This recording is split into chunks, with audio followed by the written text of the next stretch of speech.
Yes, there is hope. Here are a few possible solutions. Possible solution number 1. Consider donating to Wolf-PAC, which is a super PAC to end all PACs.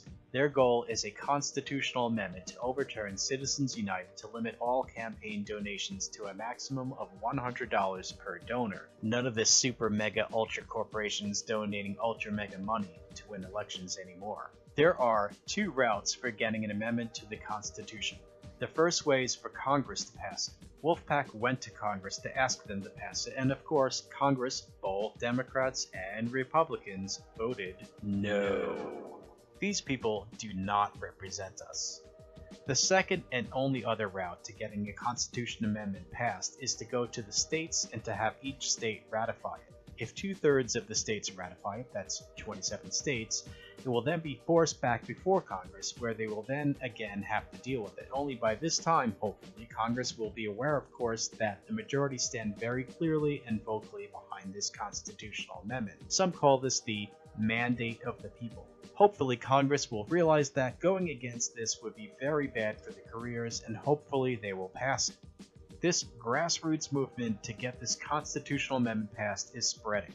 As of September in 2016, 5 states have passed it. It's pending in 7 other states. Would Wolf-PAC solve the problem? Wolf-PAC would add a 28th Amendment to the US Constitution, thereby overturning multiple Supreme Court cases, including Citizens United versus FEC and Buckley versus Vallejo. Now let me be clear, I do not know if the Wolf-PAC people are corrupt, and I do not know how well it would work, having not formally studied constitutional law, although I have studied it informally in the area of church and state. But one thing I feel confident in stating is that the problems illustrated in the Princeton study that we talked about earlier predate Citizens United, and so solving Citizens United might prevent it from getting exponentially worse, but it won't solve the already pre-existing problems that we discussed in that Princeton study.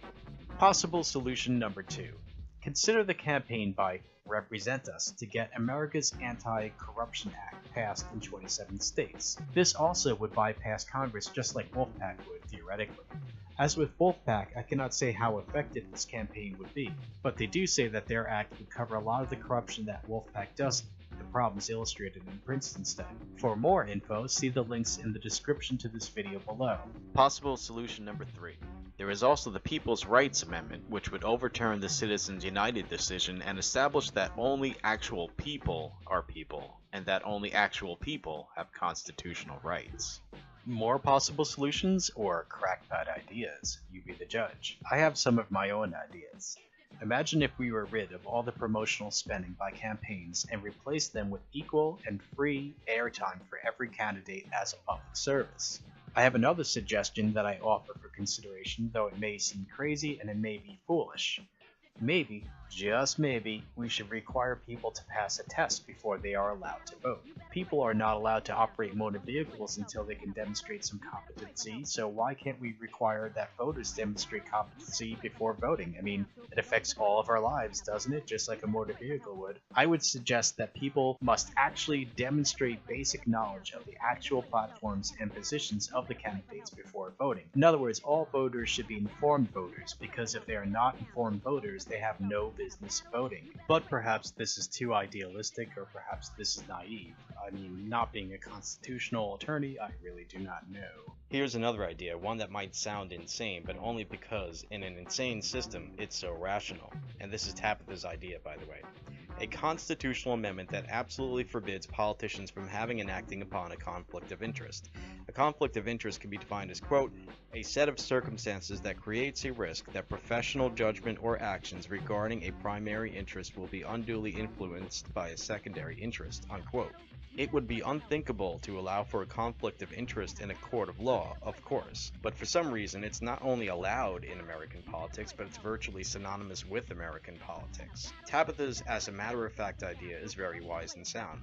A system in which politicians do not have a conflict between the interests of the people and their own interests is arguably the most important aspect of political ethics. Rather than a conflict of interests, they should have what James Madison called a communion of interests. In the Federalist Papers number 57, James Madison wrote, quote, "In the situation of the House of Representatives, restraining them from oppressive measures, that they can make no law which will not have its full operation on themselves and their friends, as well as on the great mass of society."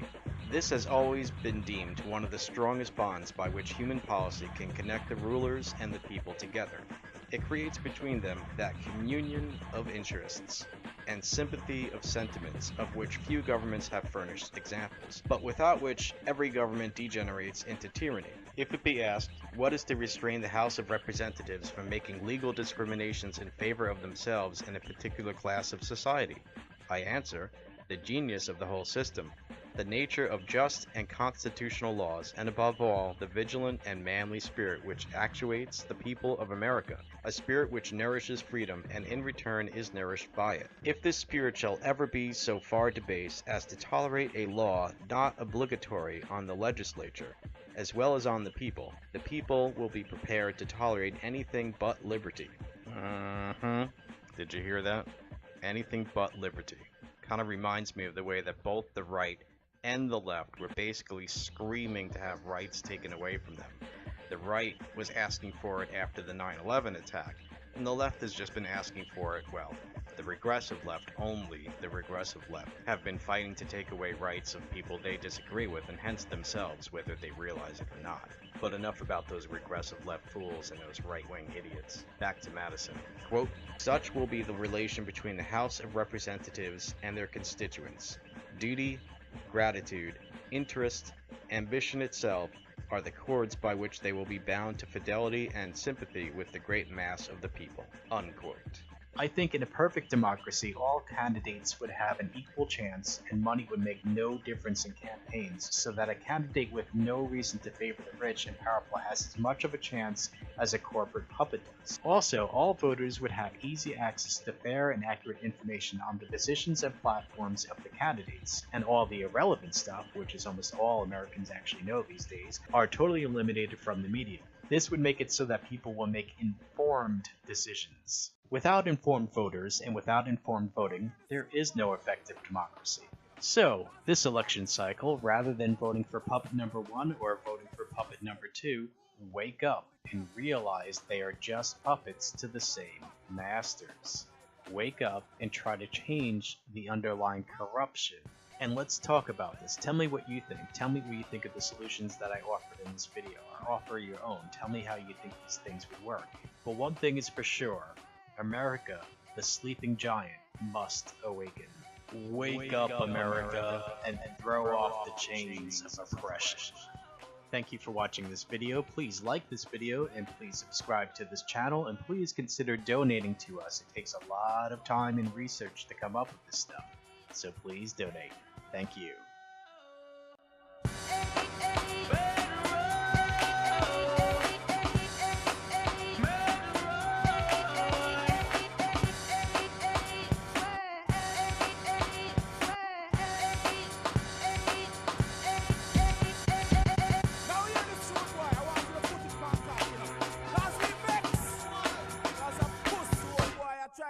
You know, see.